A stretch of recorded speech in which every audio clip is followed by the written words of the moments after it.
Hi అండి, అందరికీ నమస్తే. Welcome to our channel. It's me Naga. ఈ రోజు వీడియోలో శ్రీరామనవమి సందర్భంగా కోనాయిపాలెంలో జరుగుతున్నటువంటి కార్యక్రమాల్లో రెండవ రోజు అండి. ఈ రోజు కార్యక్రమాలు వచ్చేసి గ్రామ బొడ్రాయికి 108 బిందెలతో జలాభిషేకం గ్రామ ప్రజలందరూ కలిసి తీసుకెళ్తున్నారు, చూస్తున్నారు కదా. అలాగే ముత్యాలమ్మ తల్లికి, అంకమ్మ తల్లికి కూడా బోనాలు చెల్లించి సాయంత్రం పూట శ్రీ నోరి నారాయణమూర్తి గారి సత్సంగ కార్యక్రమం కూడా జరిగిందండి. ఆ కార్యక్రమాలన్నీ కూడా ఈ రోజు కళ్ళకు కట్టినట్టుగా మీకు చూపిస్తాను. ఈ వీడియో మీకు నచ్చితే తప్పకుండా లైక్ చేయటం మాత్రం మర్చిపోకండి. ఎందుకంటే ఈ వీడియో ఇంకొకరికి షేర్ అవ్వాలి అంటే మీరు తప్పకుండా లైక్ చేయండి.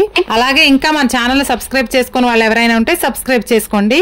ఓకే, ఇంకా వీడియోలోకి అయితే వెళ్ళిపోదామండి.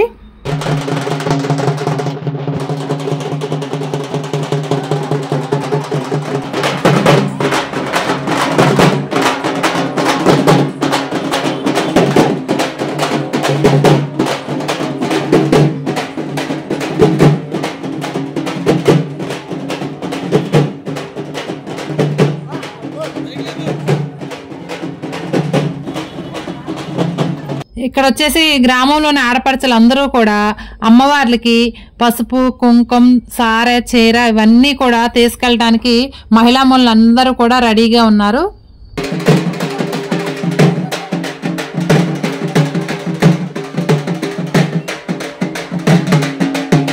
అమ్మవారికి, అంకమ్మ తల్లికి, ముత్యాలమ్మ తల్లికి మరి బోనాల కార్యక్రమానికి పసుపు, కుంకుమ, గాజులు, అలంకరణతో అమ్మవారికి వేడుకలతో మరి మహిళా మూర్తులు ఇచ్చేసి కార్యక్రమంలో పాల్గొనడం జరిగింది.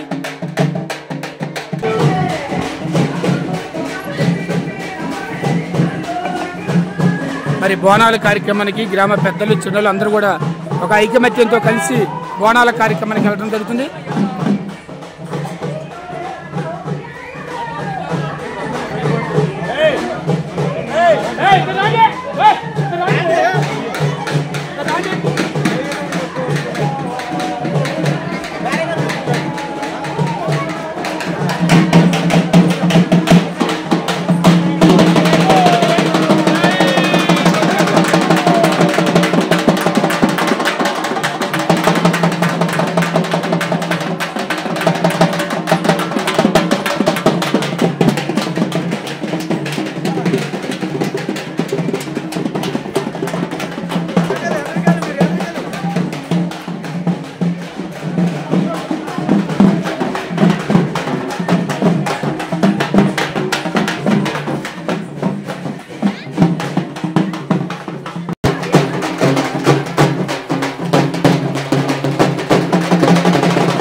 ఈరోజు శ్రీరామనవమి సందర్భంగా మరి కోనాపాలెం గ్రామంలో మరి టిఫిన్ చేసి బోనాల దగ్గరికి మనం దేవాలయానికి ఊరేగింపుగా రావాలి.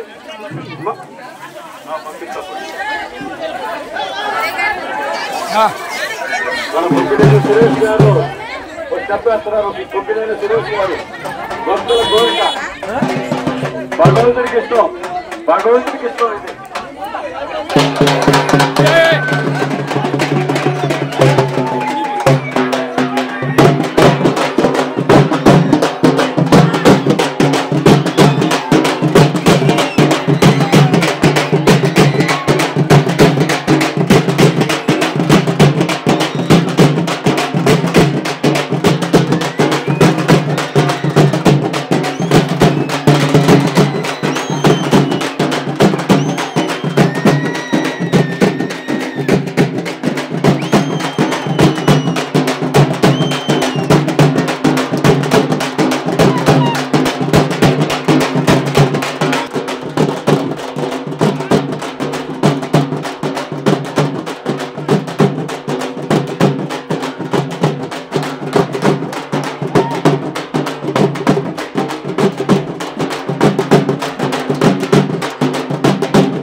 ఇక్కడ పెద్ద చిన్న వయసుతో తేడా లేకుండా చక్కగా ఆనందంతో నృత్యాలతోటి అమ్మవారికి బోనాలు అయితే కార్యక్రమాలు అయితే జరుపుతున్నారండి.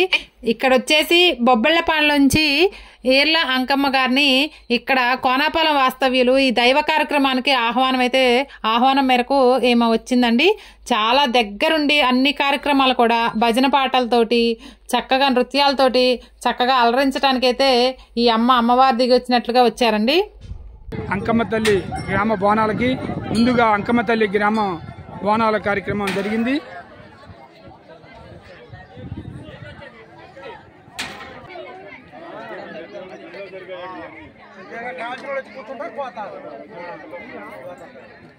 గ్రామ పెద్దలు అందరూ కూడా ఐకమత్యంతో వచ్చి సామూహికంగా ఈ అంకమ్మ తల్లి బోనాల కార్యక్రమం విజయవంతంగా చేయడం జరిగింది.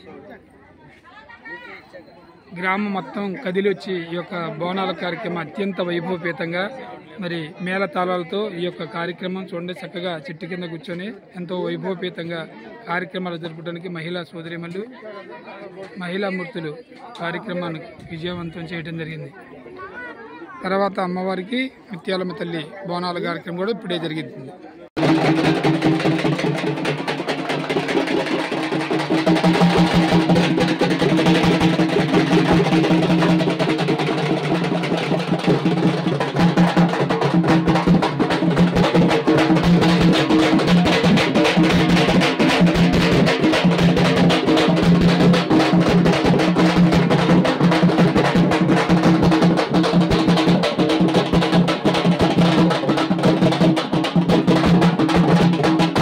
ఈ రాముల వారి కళ్యాణ మహోత్సవం సందర్భంగా గ్రామ ప్రజలందరూ కూడా అమ్మవార్లకి 108 బిందెలతో జలాభిషేకం చేసిన తర్వాత చలపాటి సురేష్ గారు, గ్రామ పెద్దలు, కమిటీ వాళ్ళు, మహిళామూర్తులు అందరూ కూడా అమ్మవార్లకి జలాభిషేకం చేసిన తర్వాత పసుపు, కుంకుమ, చీర, సార ఈ కార్యక్రమాలన్నీ కూడా అంగరంగ వైభవంగా జరిపించారు. అలాగే అంకమ్మ తల్లికి ఊరేగింపుగా కూడా జనాలు వచ్చారండి. చాలా అంటే చాలా అంగరంగ వైభవంగా జరిపించారు. ప్రతి ఒక్క ఇంటి కూడా అందరూ తరలి వచ్చి సామూహికంగా ఈ కార్యక్రమాలు జరిపించడం చాలా ఆనందంగా అనిపించిందండి.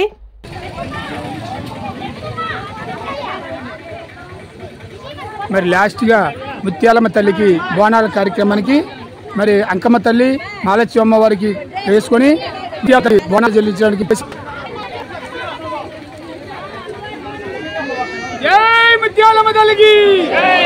ప్రతి కార్యక్రమానికి కూడా ఎంత డబ్బులు గురించి కాదు, కార్యక్రమాలకి నిలబడి మరి మైక్ కార్యక్రమం ప్రతి దైవ కార్యక్రమానికి సుధా గారు ఏర్పాటు చేయడం జరుగుతుంది.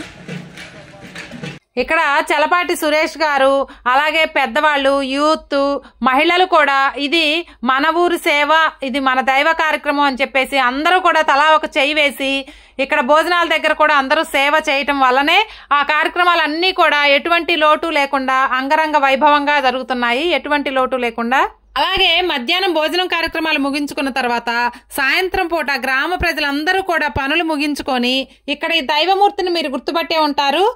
భక్తి ఛానల్లో కూడా తరచూ మనకు కనిపిస్తూ ఉంటారు శ్రీ నోరి నారాయణమూర్తి గారు.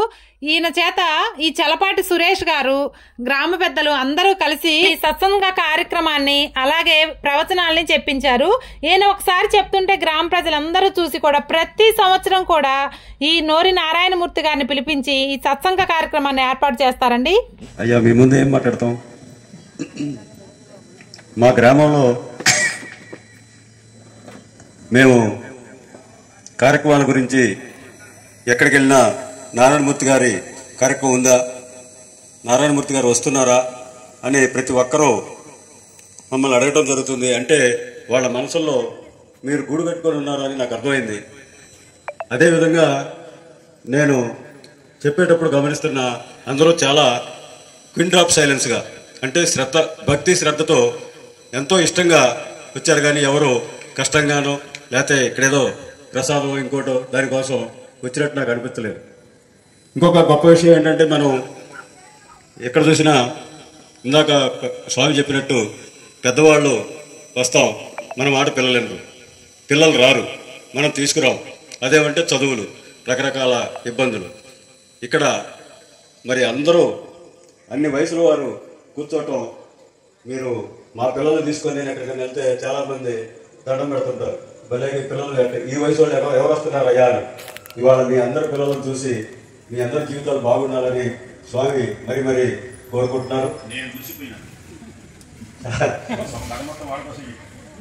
అలానే వారు చెప్పిన మాటల్లో మరి 3 బలాలు ఉంటాయి: ధనబలం, జనబలం, దైవబలం. ఇవాళ ఈ కార్యక్రమం జరుగుతుందన్నా, ఈ గ్రామంలో మనం ఇన్ని కార్యక్రమాలు చేసుకుంటున్నామన్నా, మూడోది ఆయన గారు మాటలు విని నేను నమ్మి దైవాన్ని నమ్మి మీ దగ్గరికి వచ్చాము, ఇన్ని కార్యక్రమాలు చేయగలుగుతున్నాం. మీరు కూడా మీ జీవితాల్లో ఇవాళ మన గ్రామంలో ప్రతిరోజు ఏదో ఒక దేవాలయంలో భజన కార్యక్రమాలు జరుగుతున్నాయి. చాలా ఆనందకరమైన విషయాలు. నేను 4 సంవత్సరాల క్రితం నుంచి మన ఊళ్ళో ఒక మంచి పని చేద్దామంటే ఒక 10 మంది మహిళలు, మేము ఎక్కడికి వెళ్ళినా ఏ ఊరు వెళ్ళినా మా చుట్టుపక్కల, అంటే నేను సత్యనపల్లిలో నివాసం ఉంటున్నాను, చుట్టుపక్కల ఏ గ్రామానికి వెళ్ళినా ఎంతో మంది ఒక గ్రూప్ ఉంటుంది, భజన గ్రూపు, సేవా గ్రూపు, ఏదో ఒకటి.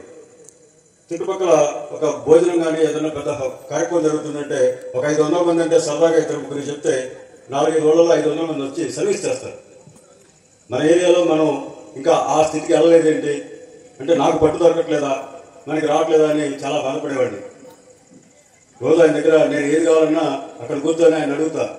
ఆయన ఎమ్మటే చలనం తీసుకొచ్చి మరి భజన బృందంగా ఏర్పడి 4-5 ఏళ్ల నుంచి మీరే గమనిస్తున్నారు, నేను చెప్పేది ఏం లేదు.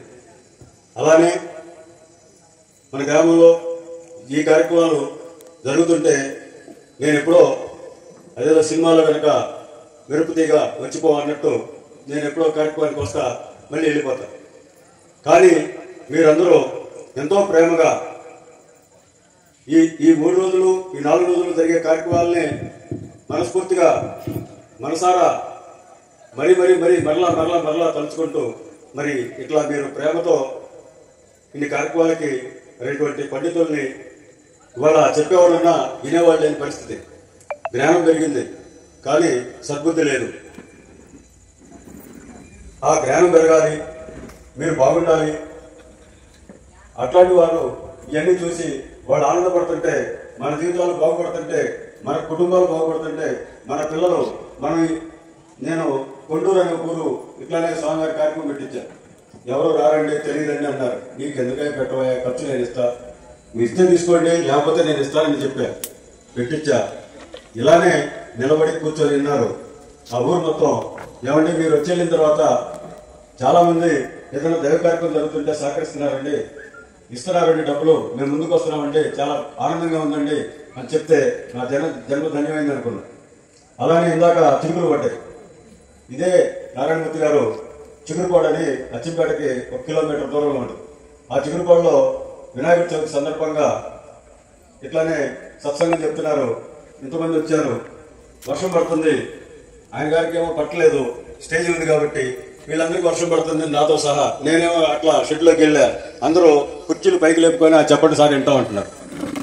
అసలు ఇవాళ ఆ సన్నివేశం వస్తుందేమో అనుకున్నా, కానీ ఇవాళ భగవంతుడు చూడండి, మన గ్రామంలో మీరందరూ ఇవాళ గ్రామ దేవతలను కొలుచుకున్నాం. దాని యొక్క ప్రభావం ఎలా ఉందంటే చుట్టుపక్కల మొత్తం వర్షం పడ్డది. ఇక్కడ కార్యక్రమాలు ఉన్నాయనే పడలా. నమ్మినా నమ్మకపోయినా నాకు తెలిసిందే. నందిగామలో నారాయణమూర్తి గారిని తీసుకెళ్తామని వెళ్తే కారు అక్కడ అందరూ వర్షం పడి నీళ్లు ఒక్కసారి బ్లాక్ అయితే అందరూ చూస్తున్నారు, పెద్ద వెహికల్సే వెళ్తున్నాయి. అంటే అంత పెద్ద వర్షం పడ్డదని అర్థం, వేరే ఏం కాదు. అలా మేము సరుకులు పంపిస్తే వాళ్ళందరూ ఓ పావుగంట పట్టుద్దండి ఇక్కడ వర్షం పడుతుందండి అన్నారు. వర్షం పడితే అంతసేపు ఎందుకు పడుతుంది అనుకుంటే నేను కూడా వెళ్ళా కాబట్టి అది నేను అనుభవించాను. మళ్ళీ యువత లేదు, ఇందాక పడుద్దామని భయపడ్డాం. ఇంకోటి ఏంటంటే గొప్ప విషయం, రేపు ఉదయం 24 హోమకుండాలతో గాయత్రి హోమం చేద్దాం అనుకున్నాం.